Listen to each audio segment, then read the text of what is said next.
Good morning mga Inday Dudong!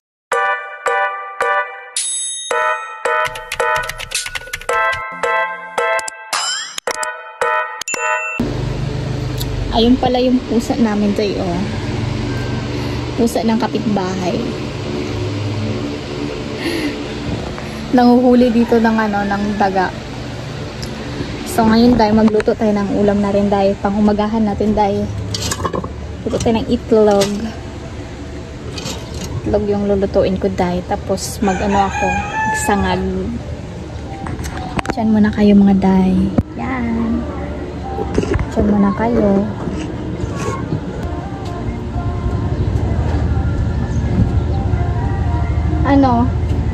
Lumabas din ang miming.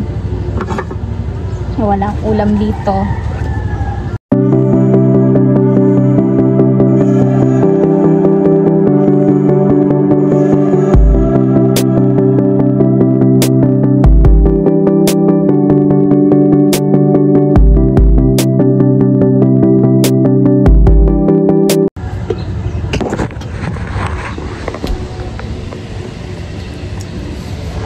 Ayan, dahil painit tayo ng painit tayo ng mantika para may tayo para maluto yung ulam. Ayun na siya, dahil kumukulo na. Ilagay na natin yung itlog. Tahimik dito dahil kasi wala yung aking anak at ang aking partner lang yung kasama ko dito dahil andun siya sa labas sa kanyang bike. Alam mo naman pag bagong gising yun diretso sa kanyang bike dahil magmuni-muni sa kanyang bike, di ba? Sana all minumuni-muni yung bike char. Alam naman ibang babae yung minumuni-muni, no? Magkabahan ka na dahil pag iba na yung minumuni-muni niya, char. Charis lang mga day, oy. Bitaw mga day, mga yun aning oras day nahayag na kay day sa probinsya namo, gatikaw-tikaw ng mga day tao dito sa probinsya day. Tapos na sila, pupunta na sa kanilang umahan, nagtatanim, nagra-rubber tree. Alam mo yung mga ganun yung karamihan trabaho sa probinsya eh. Pag dito sa Manila day, agoy, ang tagal manggising yung mga tao dito day, kasi paano naman kasi day, parang mga aswang yung mga tao dito day kasi ang late na matulog. Tapos ang gising na nila natanghali na. Ayan, mag-alas 12, ang iba nga hapon na eh. Diba day? Yun yung kaibahan dito day, no?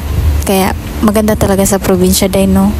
Sa totoo lang day, namimiss ko talaga yung probinsya day kasi doon kasi ako lumaki day eh. Syempre, yung paggising mo ng maaga, gising ka ng mga alas 5, yan, alas 4:30 gising na, mag-ready na ng mga pagkain kasi pupunta na naman sa bundok, yung mga ganun. Namimiss ko yung mga ganun day, ganong eksena, lalo na yung buhay pa yung mama ko kasi mahilig yung pupunta ng bundok day. Ganun magising day, alas 3 ng madaling araw day, tapos mga 4:30 ayan, alis na kami niyan day, sasama kami pag walang pasok day, sasama kami dun sa mama namin day, punta ng bundok at magtanim-tanim ng mga kung ano-anong tinatanim ng mama namin, at saka yung papa ko nagtatanim sila ng mais, yun. Tapos nagra-rubber tree sila day, yung tapping yung tawag dun sa amin, tappers, yan. Ewan ko sa ibang lugar day, parang walang rubber tree sa kanila kasi tinatanong ko yung mga kaibigan ko kung may rubber tree sila, hindi nila alam yun. Kaya hindi pala lahat ng party ng ng Visayas, lalo sa Visayas parang walang rubber tree ata eh. Dito lahat sa Mindanao eh. Kaya yun day. Yan, napaka-excited ng buhay pag ganito day, no? Yung marami kang gagawin. Tapos ang oras pa naman sa probinsya napakabagal. Tapos na lahat ng ginawa mo pero yung oras maaga pa. Diba day? Ay Diyos ko, ang lakas ng sounds dito sa amin day. May kasi, may birthday party kasi dito kaya ang lakas. Ayan. Kaya yun day, yun yung kaibahan dito sa Manila at saka sa probinsya.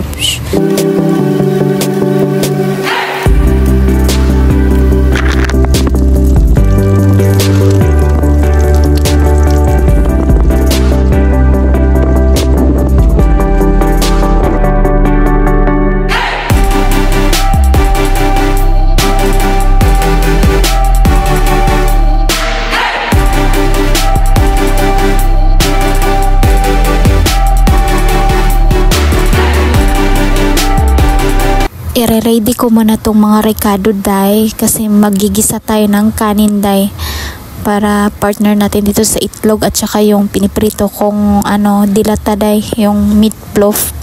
Yan day. Tara day. Sabayan nyo ako. Huwag nyo munang i-skip yung nyo day. Panoorin nyo muna day hanggang dulo. Thank you mga day.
Ito na yung sinangag natin day.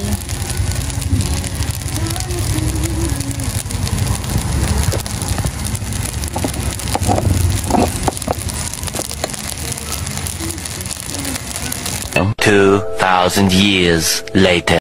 Kain tayo mga day. Ito na yung naluto ko. May tayo fried rice, itlog, tsaka meatloaf. Yan yung natin. Almusal. So, yan. With kape. Tara, day. Kain tayo. May buto yung kain na. Thank you, Lord, for your love so true, for your mercy ever new. In my heart, a grateful song. Thank you, Lord. All day long, every blessing, every grace, I see your hand, I seek your face, with a heart of gratitude. Thank you, Lord, for all you do.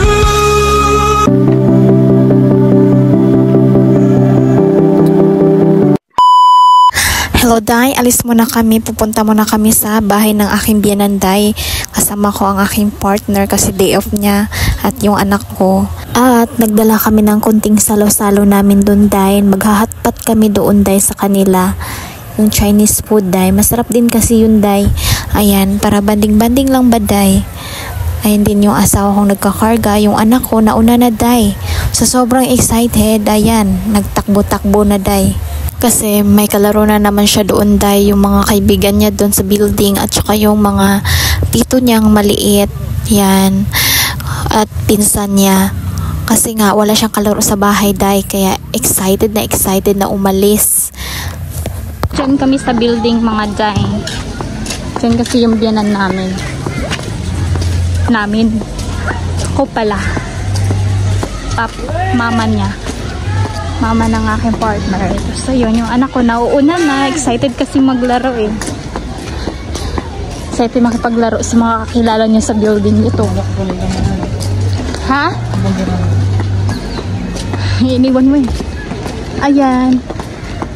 Ayun yung ayun yung building, day. Diyan nakatira yung aking biyanan. Dito.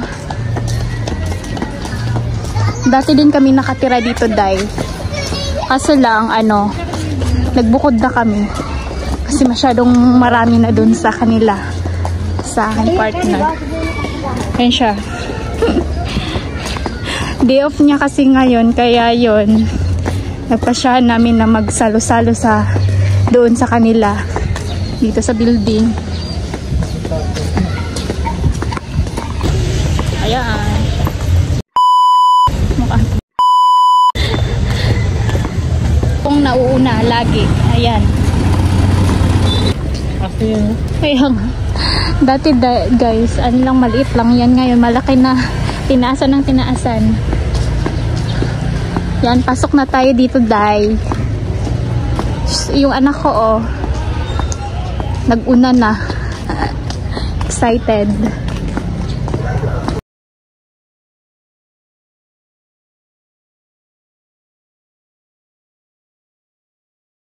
Ito dahil mga mga maliliit pa yun to dito dahil nung dito pa kami ngayon malalaki na. May mabulaklak to. Yan, sobrang liit pa yan dati. Ayan, ano na, lalabong ng mga puno. Ako mansanas. Dito kami. Tayo dahil paakit na tayo. Sa 4th floor pa yung sa akin biyanan. Pagod. Exercise. Oo, sa lola niya yun dun. Eh, ano pala yung ano, inaanak mo? Ano niya? Pag ito, classmate niya. Si Alexis.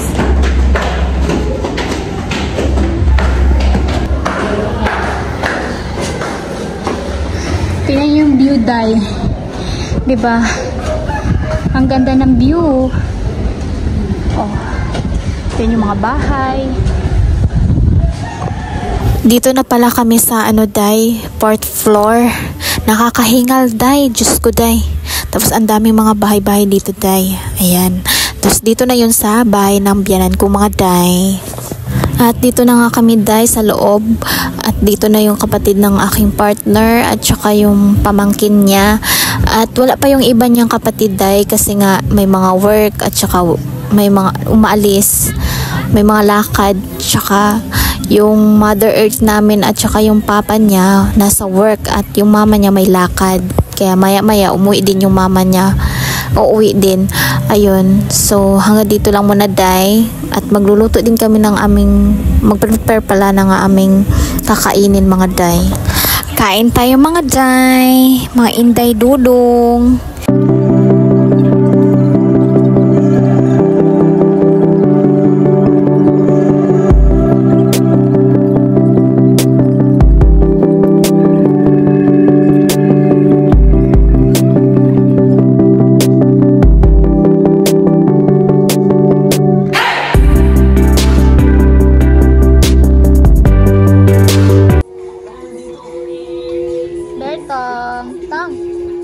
Bertong. Busy ang Bertong namin. Bertong namin, busy. Bertong. Bertong. Hi, Day. Kakauwi lang namin, Day. Tapos, ayun yun, Day. Hindi na ako nakapag-video doon sa bahay ng biyanan ko dahil nga syempre, banding-banding na din namin kasi matagal na din kami doon hindi nakapunta, kaya nagbanding-banding kaming kami doon. Tapos ito na yung anak ko, Day. Oh, kita nyo yan? Tulog na tulog, Day. Napagod, Day. Kakalaro ng mga niya, mga kaibigan niya doon sa building, sa lola niya, makakakilala niya doon. Puro takbo, Day. Walang ginawa talagang, puro takbo. Napagod. Ayun.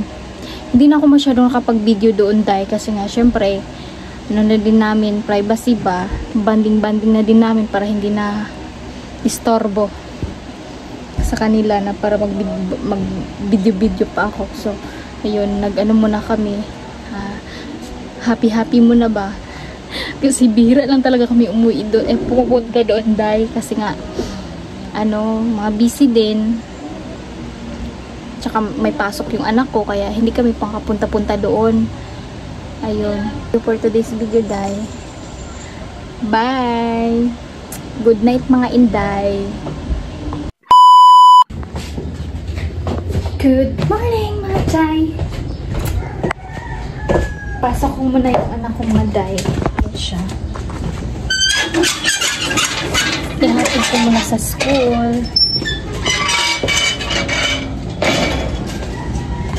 Ayan, yung anak ko day, nauuna na day. Kay lagi yan siya ganyan day. Kay malilate daw siya. O diba? Saan ka pa tong anak ko? Minamadali ako day kasi nga malilate daw siya. Sus ko, maaga pa day. Basa pala yung daan day. Kay kanina umulan. Akala ko nga tuloy-tuloy na day. Diyos ko, may pasok pa naman yung anak ko. Buti na lang tumigil yung ulan. Nagsige na lang kasi ang ulan dito day. Walang katigil-tigil ba? Ewan ko na lang ba talaga nitong panahon dito day. Uy, ulan tapos init.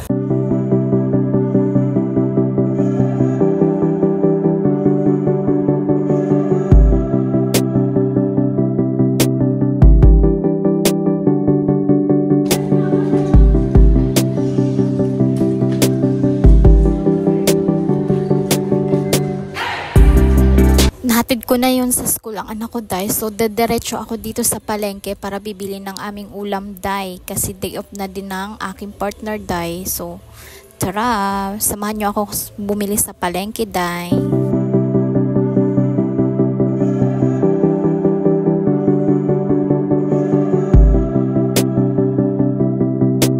Kaya yun day, naisipan ko na ang ulamin namin is sinabawang tahong day. Kasi namimiss kong maghigop ng sabaw day.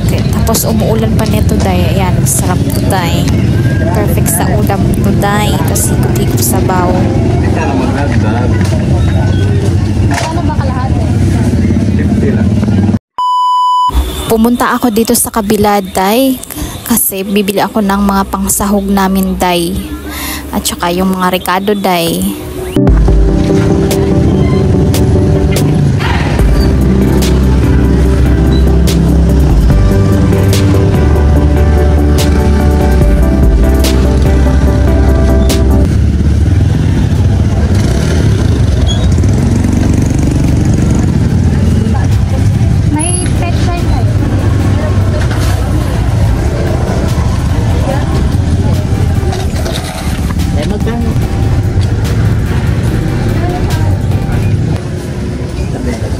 Luya kaya. 10 piso lang. Magkano dyan? Ito, isa lang.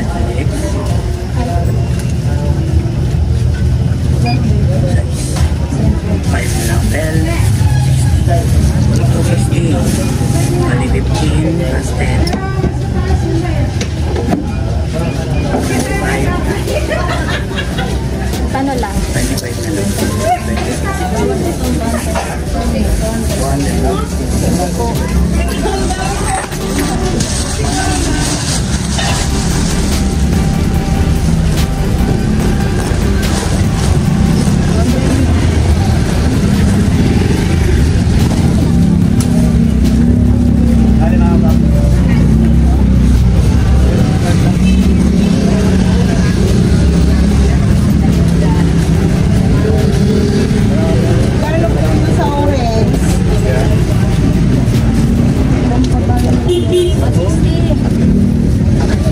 Sa dragon.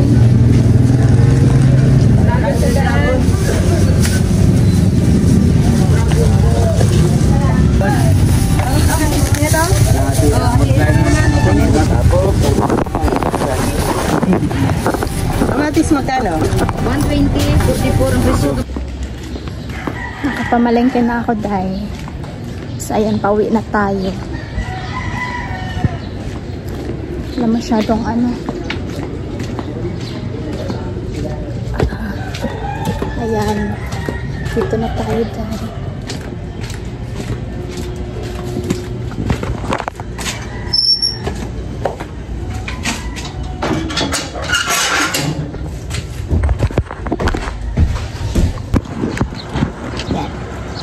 Naulan day tapos mainit. Pag ganun sa amin, pesta do sa langit. Ganun ba yun? Mainit o umuulan. Pakita ko sa inyo day. Pakita ko sa inyo.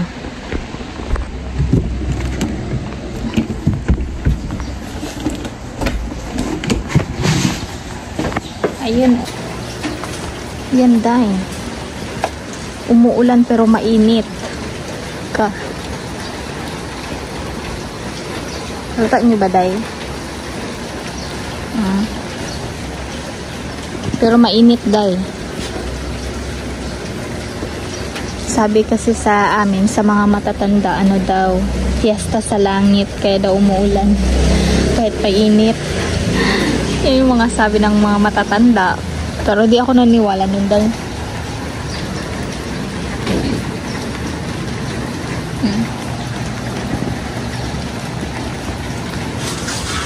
Mainit siya, day. Pero umuulan.